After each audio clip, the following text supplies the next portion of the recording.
Very good evening everyone. कैसे हैं आप लोग? उम्मीद करते हैं आप सभी लोग अच्छे होंगे। तो आज हम लोग जो BHU B.Ed एंट्रेंस एग्जामिनेशन 2022 की बेहतरीन तैयारी हम लोग की चल रही है, जो कि लगातार हम लोग की शाम 7 बजे आप लोग की यहाँ पे क्लासेस ली जा रही है। तो आज हम लोग का जो क्लास है वह है आपका सेक्शन ए, और आज हम लोग का सेक्शन ए में 13वां भाग है।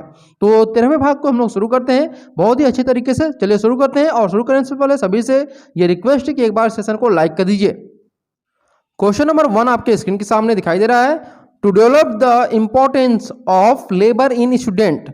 यानी कि यहाँ पे प्रश्न पूछ रहा है कि छात्रों में श्रम के महत्व को का विकास जो होगा उसके लिए आप क्या करेंगे। एज ए टीचर आप क्या करेंगे छात्रों में श्रम का विकास करने के लिए? तो सबसे पहले आप करेंगे उनके सामने कोई एग्जाम्पल प्रस्तुत करेंगे, या फिर उनके पास जो रियल कंडीशन है उसको प्रस्तुत करेंगे, या फिर श्रम के महत्व पर यानी कि जो इंपॉर्टेंट है श्रम की उस पर आप स्पीच देंगे, या फिर ऑप्शन नंबर डी दिया है कि स्वयं श्रम करके उनको कार्य करना सिखाएंगे। ठीक है, यानी कि स्वयं श्रम संबंधित कार्य करेंगे। तो यहाँ पे आपको बताना चाहेंगे ऑप्शन नंबर यहाँ पे ए सही होगा। क्योंकि छात्रों में श्रम के अगर हम महत्व को दर्शाना है तो हम ये नहीं कर सकते हम स्वयं कार्य करें, है ना। हमें क्या करना होगा कि उनके सामने ऐसे ऐसे एग्जाम्पल प्रस्तुत करना पड़ेगा कि जिससे वह श्रम के प्रति उनका जो महत्व है, श्रम का महत्व जो है उनकी तरफ वो आकर्षित हो, उनसे वह इंस्पायर हो, तभी वो आपका जो कार्य है वह आपका सफल हो पाएगा। प्रश्न नंबर 2 आपके स्क्रीन के सामने दिया हुआ है, national integration will develop if a teacher. यानी कि राष्ट्रीय एकता का विकास होगा यदि एक शिक्षक क्या होगा अपने ग्राम में नौकरी करेगा, या फिर एक टीचर अपने क्षेत्र में नौकरी करेगा, या फिर एक टीचर अपने प्रांत में नौकरी करेगा, या फिर एक टीचर जो अपने देश में कहीं भी नौकरी करे। तो यहाँ पे जो सही आंसर होगा वह कौन सा होगा? ऑप्शन नंबर, अगर हम ए को देखते हैं कि ग्राम में अगर नौकरी करेगा तो वह दिन भर अपने घर पर रहेगा, थोड़ा मोड़ा जब कोई जांच पड़ताल आएगी तो वह चले जाएगा तुरंत अपने स्कूल पे।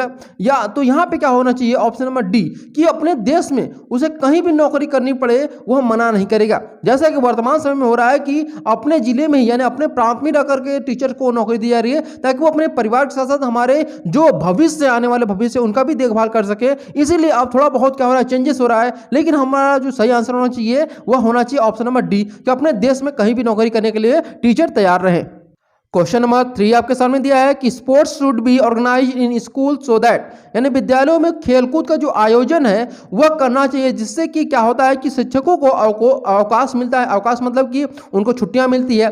या फिर ऑप्शन नंबर बी, बच्चों को पारितोषिक प्राप्त हो जाता है, या फिर अभिभावक प्रसन्न रहते हैं इससे, या फिर छात्रों में टीम भावना विकसित होती है। तो इसका सही आंसर होना चाहिए ऑप्शन नंबर डी कि जब भी हम खेलकूद का आयोजन करेंगे तो उससे क्या होगा कि छात्रों में टीम भावना का विकास होगा। जैसे कोई भी खेलकूद होता है, जैसे मान लेते हैं कोई भी फुटबॉल का गेम है, ठीक है, और फुटबॉल आप लोग गेम करा रहे हैं अपने स्कूल में, तो वहां पे क्या होगा कि 10 से 11 लोगों की जरूरत पड़ेगी स्टूडेंट की। तो वहां पे जो स्टूडेंट 10 से 11 रहेंगे वो आपस में कुछ ना कुछ तालमेल बैठा करके वो सोचेंगे कि हमारी टीम जीते, तो वो आइडिया लगाएंगे और सभी से विचार विमर्श करेंगे। इससे क्या होगा कि उनमें टीम भावना आएगी। प्रश्न नंबर 4 दिया हुआ है कि you are anti dowry while marrying your son you. यानी कि कहने का तात्पर्य है आप दहेज विरोधी हैं, ठीक है, और अपने पुत्र की शादी तय करते समय आप क्या करेंगे?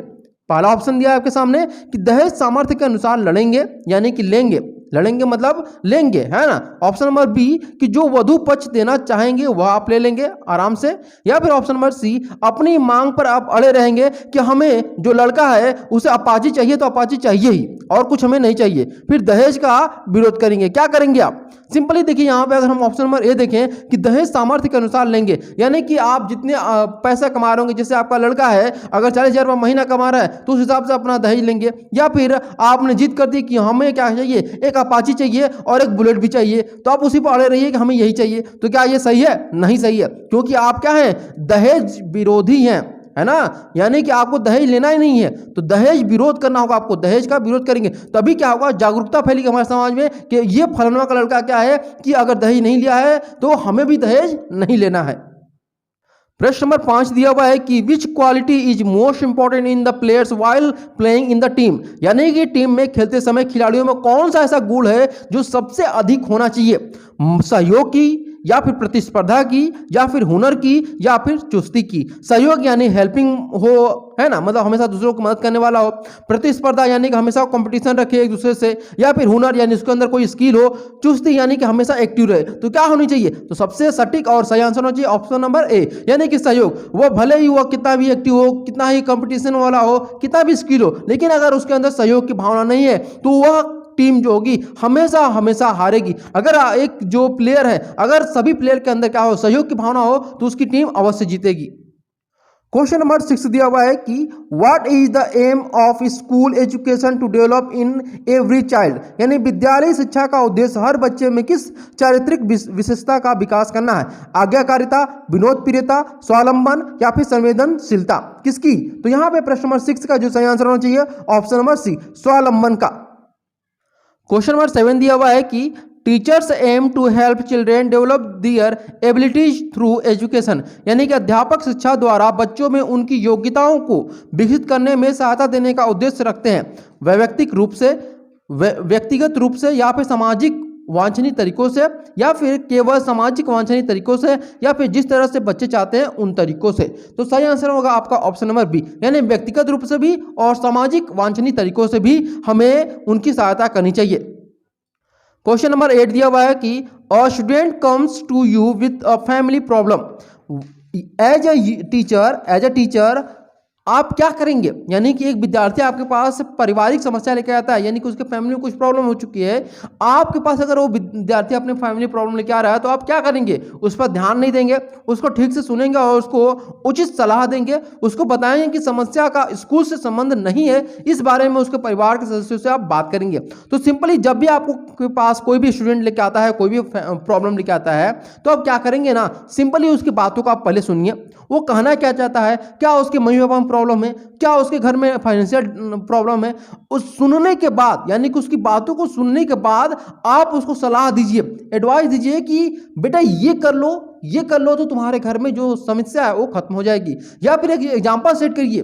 ठीक है, तो बहुत सारे तरीके हैं उस प्रॉब्लम को सॉल्व करने का, ये आप पर डिपेंड करता है, इसलिए आपका ऑप्शन नंबर बी जो होगा वो आपका सही होगा। क्वेश्चन नंबर 9 दिया हुआ है कि to bring our country to the pinnacle of progress, यानी अपने देश को उन्नति के शिखर पर लाने हेतु उन्नत देशों को उदाहरण देंगे, इसके लाभ पर व्याख्यान कराएंगे, लेख का आयोजन करेंगे, इसके उपायों को छात्रों को बताएंगे। तो क्या करेंगे? तो सिंपली आप क्या करेंगे कि जब भी हमें अपने देश को उन्नति के शिखर पर लाना होगा, हम क्या करेंगे कि हम इसके उपायों को छात्रों को बताएंगे कि बेटा ये कर लो तो हमारा देश क्या होगा कि हमारा देश आगे चला जाएगा, हमारा देश क्या हो जाएगा, विकसित देश हो जाएगा। ये क्यों हम लोग छात्रों को बताएंगे? क्योंकि छात्र हमारे क्या हैं, भविष्य हैं। ठीक है, और भविष्य को ही हम लोग को अपनी चीजें बतानी चाहिए ताकि वह आने वाले समय में अपने आप को निखारे और हमारे देश को भी निखारे। क्वेश्चन नंबर 10 दिया हुआ है कि to students not to waste time, यानी कि समय को बर्बाद न करने हेतु छात्रों को आप क्या करेंगे?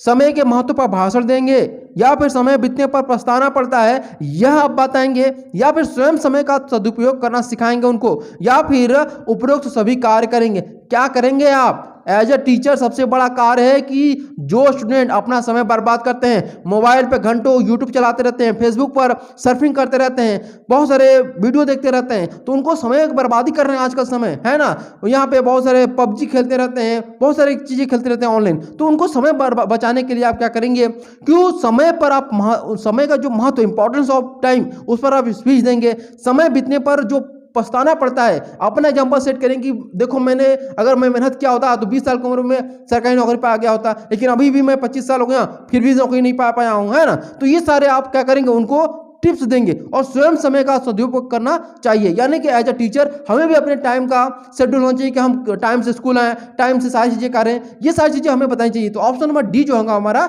सही होगा।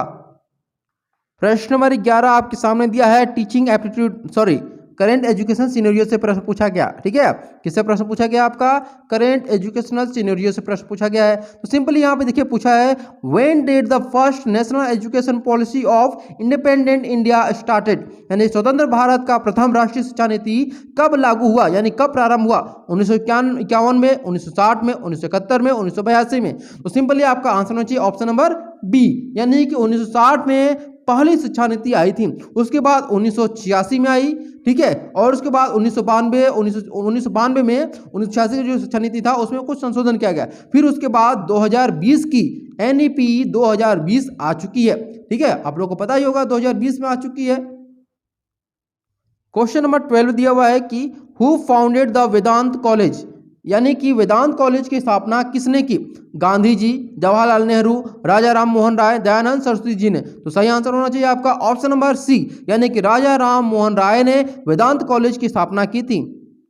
क्वेश्चन नंबर 13 कि when was Vedant college establish, यानी कि वेदांत कॉलेज की स्थापना कब हुई थी?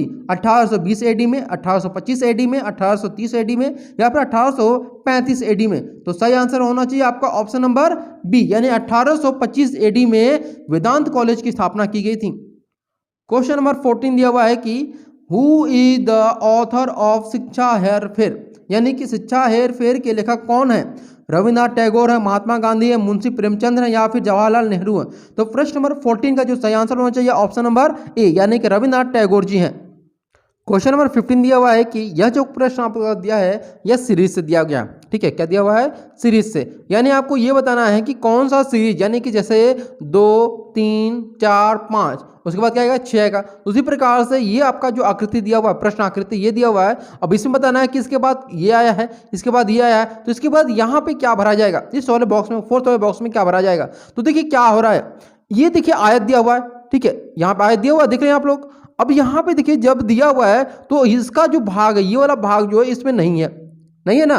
अब यहाँ पे देखिए, ठीक, इसके ऊपर वाला भाग भी जो है यहाँ पे नहीं है, ठीक, दो भाग नहीं मिल रहा है। तो हम देखेंगे कि ये नीचे वाला जो भाग, अब यहाँ पे एक चीज एक कॉमन मिला, दूसरा जो कार्य हो रहा है इसमें वह यह हो रहा है कि यह आपका कुछ इस प्रकार से खत्म हो रहा है, ये इस प्रकार से खत्म हो रहा है। तो हम देखेंगे कि हमारा जो खत्म हो रहा है भाग वह कौन सा है? तो बी ऑप्शन जो हमारा सही होगा, ठीक है, तो ऑप्शन नंबर बी हमारा सही होगा।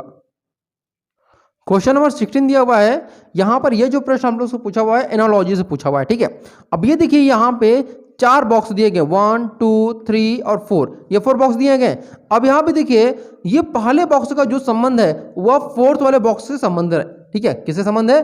फोर्थ वाले बॉक्स से संबंध ये रखता है। अब यहाँ पे देखिए जब हम ये फोर्थ वाला बॉक्स देखते हैं ना, तो क्या कर रहे हैं कि इसमें क्या मिल रहा है? ये अब ये देखिए कि ये वाला भाग जो है, अगर हम इसको 180 अंश पर घुमा रहे हैं तो हमें फोर्थ वाला मिल जा रहा है। उसी प्रकार से जब हम इस भाग को 180 अंश घुमाएंगे तो हमें भी क्या मिलना चाहिए? ऑप्शन मिलना चाहिए ना कोई। तो हमारा कौन सा ऑप्शन मिल रहा है? बिल्कुल यहाँ अगर देखें तो ये वाला नीचे हमारा भाग आ जाएगा, तो ये नीचे हमारा भाग आ रहा है, तो ऑप्शन नंबर हमारा सी जो होगा वह सही हो जाएगा। अब आते हैं यहाँ पे प्रश्न नंबर 17 पे। 17 में देखिए क्या दिया हुआ है कि क्लासिफिकेशन, यानी कि 4 ग्रुप यहाँ पे दिए रहेंगे, यानी 4 ऑप्शन, और इन चारों में से एक जो होगा वह आपका अलग होगा। कैसे अलग होगा? ये भाग देखिए ए, बी और डी का, ये तीनों के तीनों क्या है? थोड़ा सा चिपटे हैं, जैसे हम लोग अंडाकार होता है ना, अंडे आकार के हैं, है ना, है कि नहीं। अब इसके बाद लेकिन ये वाला भाग जो है सर्कल वाला टाइप है, क्या है? एकदम सर्कल है, ठीक, सर्कल है ना। तो इस प्रकार से सी ऑप्शन जो होगा हमारा इन तीनों से ही अलग है, तो ऑप्शन नंबर सी यहाँ पे सही होगा। प्रश्न नंबर 18 दिया हुआ है, और यह प्रश्न आपका मिरर इमेज से, ठीक है, किससे आपका है? मिरर इमेज से आपका प्रश्न पूछा गया। सिंपली यहाँ पे देखिए जब हम इस फिगर को देखेंगे किसी भी मिरर में, तो हमें ये वाला जो भाग होगा ये यहाँ पे दिखाई देगा, और ये वाला भाग हमें यहाँ पे दिखाई देगा, ठीक। तो वही हम लोग देखेंगे कि ये जो भाग है, ये वाला भाग, ये कहाँ पे दिखाई दे रहा? देखिए क्या यहाँ पे दिखाई दे रहा है? दिखाई दे रहा है कि नहीं? दे रहा है। लेकिन ये वाला भाग देखिए, ये भाग जो है ये यहाँ पे आ गया है, लेकिन ये नहीं आ पाया है, ठीक है। तो इस प्रकार से हमारा ऑप्शन नंबर ए जो है कट हो गया, और बी तो वैसे ही कट हो गया, ठीक। अब सी देखेंगे तो सी बिल्कुल ये वाला हूबहू एकदम बिल्कुल के बिल्कुल ये मिल रहा है आपका, ठीक है, ये मिल रहा है ना। इसमें देखिए ये हल्का सा था, लेकिन इसमें ये एकदम पूरा उभर के आ रहा है, ठीक। तो आपका ऑप्शन नंबर जो सी होगा वह सही हो जाएगा। क्वेश्चन नंबर 19 देखिए यहाँ पे दिया है आपका वाटर इमेज से, ठीक है, किससे आपका है? वाटर इमेज से प्रश्न पूछा गया है। अब देखिए जब वाटर इमेज को हम देखेंगे तो ये वाला भाग जो होगा, ये जो एरो आया है ना, ये आपका इस तरफ होना चाहिए, ठीक है, क्या होना चाहिए? इस तरफ आपका होना चाहिए। अब यहाँ पे देखिए कौन सा है? ये वाला भी है और ये वाला भी है, ठीक। अब ये देखिए ये जो भाग इस ऐसे दिखाई दे रहा है ना, इसको यहाँ पे दिखाई देना चाहिए इस प्रकार से, ठीक। तो ये देखिए इसमें ऐसे दिया हुआ, लेकिन हमें होना कैसे चाहिए? ये वाला भाग। तो इस प्रकार से हमारा ऑप्शन नंबर जो डी होगा वह सही होगा।